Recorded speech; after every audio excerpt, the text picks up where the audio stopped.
Greetings, surface things will buy and Parex at their review of the good, the bad, and the underrated.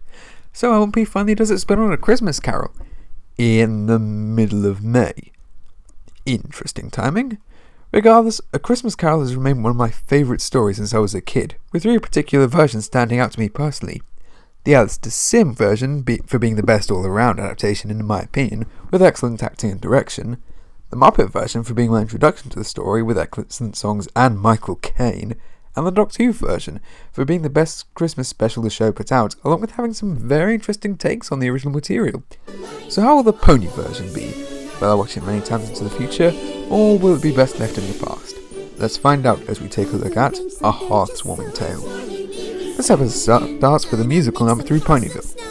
Yes, this episode joins the likes of Magical Mystery Cure, Pinkie Pride, and the Crusaders of the Lost Mark for being not that well paced but filled with enjoyable musical numbers.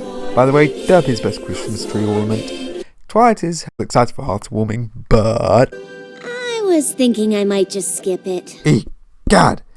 Someone who thinks differently! Shana! However, I can really relate to Starlet's criticisms of Hearth-Warming, as they're similar to mine of Christmas.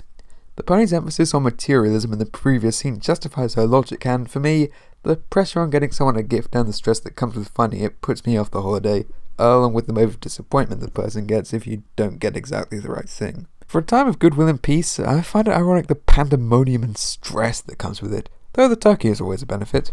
However, Twilight believes she can sway her students' opinion by My favourite holiday story, A Hearth-Warming Tale. Roll credits. Shut up. We're introduced to Scrooge-like Glimmer, Snowfall Frost, a unicorn who, of course, hates Christmas but begrudgingly lets her assistant Snow Dash go. First of all, props for not making puns on the names of the book's characters, as, similar to the Teen Titans Christmas Carol, I'd recommend Linkara's review of it, the naming would have got to the point of tedium pretty quickly. However, Snowfall's hatred is a teeny tiny bit more extreme than Scrooge's, seeing as how she wants to destroy Christmas using a magic spell. Yeah, this weakens the conflict quite a bit. In the original, Scrooge isn't necessarily a villain, he's just a miserable man, but not without hope. Here, Snowfall is full villain, making the inevitable appearance of the spirit seem less like trying to save a man and more, oh crap, we need to scare this guy or the world will die.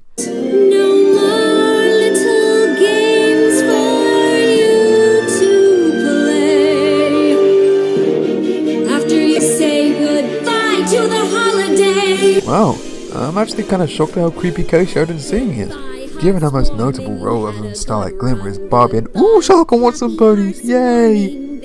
But before Snowfall can give Dr. Seuss any ideas for a Grinch spin-off, the spirit of Hearth-Warming past comes in the form of Applejack.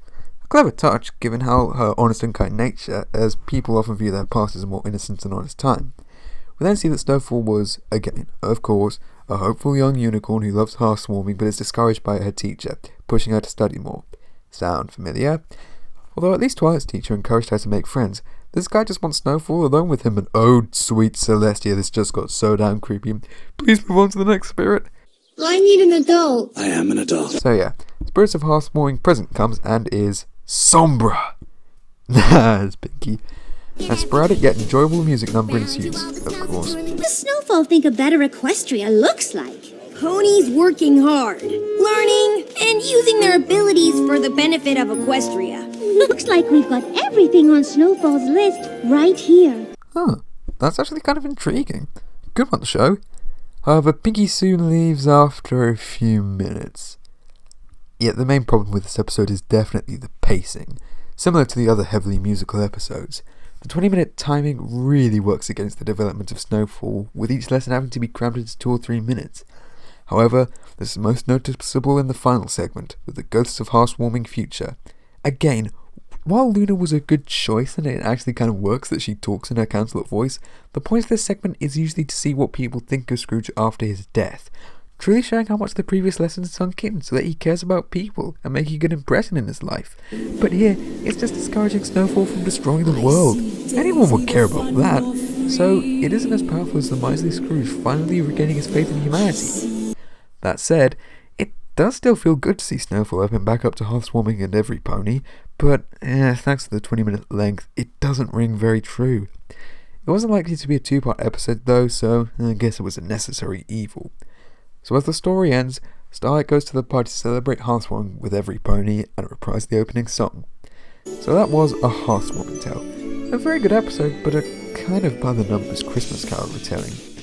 There are definitely good elements to it. Snowfall is sort of compelling, though underdeveloped. The songs are great. The animation in particular sets the mood of the scenes incredibly well, and the choices of which main characters to play the spirits were good ones.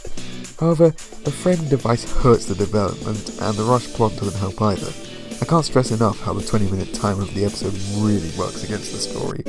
But, that said, it is still a reasonable adaptation of the Dickens novel, and I can see quite a few young kids getting into the story thanks to this in the same way the Muppet one did for me. It's definitely a noteworthy Christmas, particularly thanks to the release date, but not one I think I'll reminisce about that much in the future.